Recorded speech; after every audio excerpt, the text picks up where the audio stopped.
Oh my goodness. Granolah is growing on me faster and faster and is really starting to look more and more like a Dragon Ball character, which has me absolutely hyped.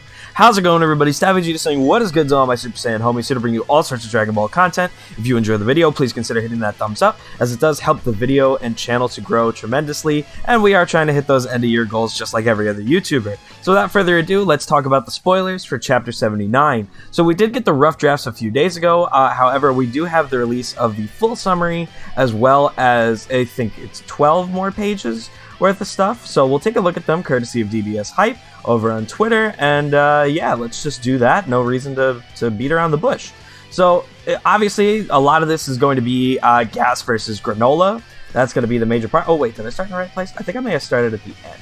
No, I was in the right place. Okay, it is going to be Granolah versus Gas, and so yeah, we can kind of just see it start off. Obviously we've got some fighting panels. Gas seems a bit surprised, and we can see just them sort of doing this little bit of back and forth at the moment. Granolah is obviously talking a little bit of trash, and then, or may even be analyzing stuff from Oatmeal, because it looks like we even get a quote from Oatmeal over here, which is really nice because it seems as though now that Oatmeal's back in the fight, that Granolah really is going to be the strongest, considering that he's not only got the support of his own techniques and the power of his own techniques, but he's got the support of knowing where the attacks are going to come from. Like we can see over here, he's warned about this attack that we've got coming from above him, and he's able to stop it down at the bottom.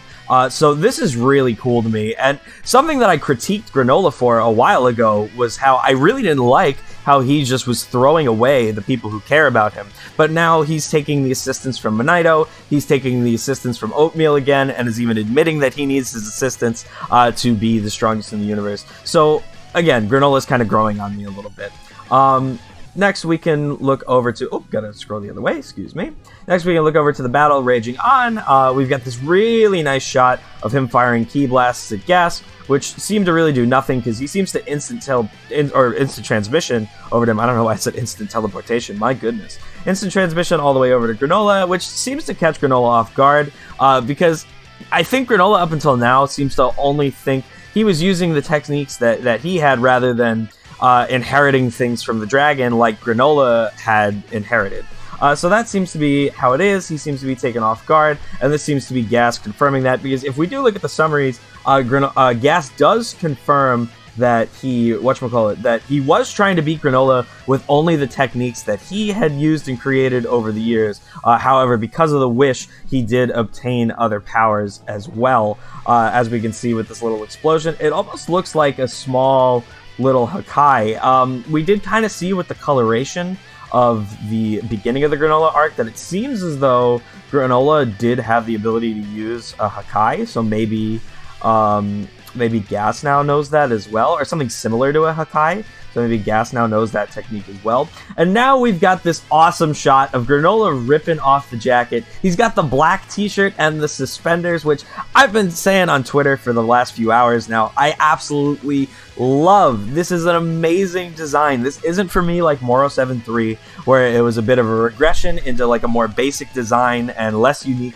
This still feels like unique Granolah. He's still got that steampunk aspect between the belt, between the suspenders, between the eyepiece, but that basic black and the hair and the wristbands, he's just really looking more... I mean, not that he didn't have the wristbands before, and not that a lot of his character changed, but he's got such a simple yet elegant and unique feel to him now with this look. I absolutely love it, as you guys can tell based off of the thumbnail and everything. So yeah, let's look at the last few things and we'll call it a video.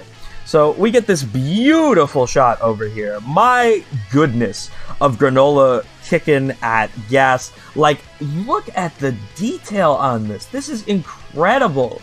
Y'all cannot tell me that Toyotaro is not a phenomenal artist, and he just keeps getting better and better. We've seen throughout the last few chapters, especially between the fight, or the Granolah and Ultra Ego fight, that he's just getting so much better as things go on. One of my favorite shots still was that shot of Goku interrupting the fight, and then we get the panel of all three of them the three individual panels of them at the bottom. So Toyotaro is clearly getting a lot better with his paneling, a lot better with his art, and I really love to see it.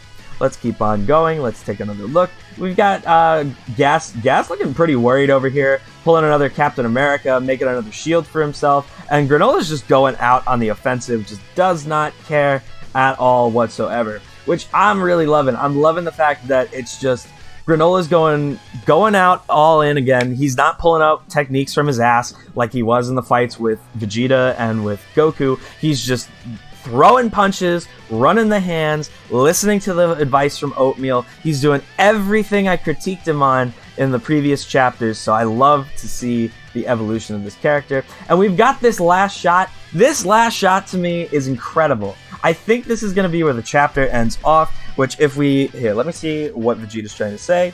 Yeah, okay. So if we see, I believe what this last panel is saying, based off of the summary and translations we got from Mugiwara 23, is that Vegeta is making the comment of Granolah is much more precise, so he still has a chance of winning this fight. Because even if Gas may be stronger, the precision and the accuracy may allow him to win. And what I love about this shot, and I don't know if anybody else has noticed this is the exact same pose we get from Goku when he first goes Super Saiyan, and he's just standing there. Like, Ultra Goku is standing in this pose in Legends, people. We've seen this pose before. He looks like the MC. Granolah is looking like an MC right now, and I love to see it, because, again, I was critiquing him on a lot of things before this, so just from these 12 pages alone, it really does feel like Granolah is getting a lot of character development in just some fighting chapters, which is crazy to think that we've seen Vegeta get a ton of character development through fighting,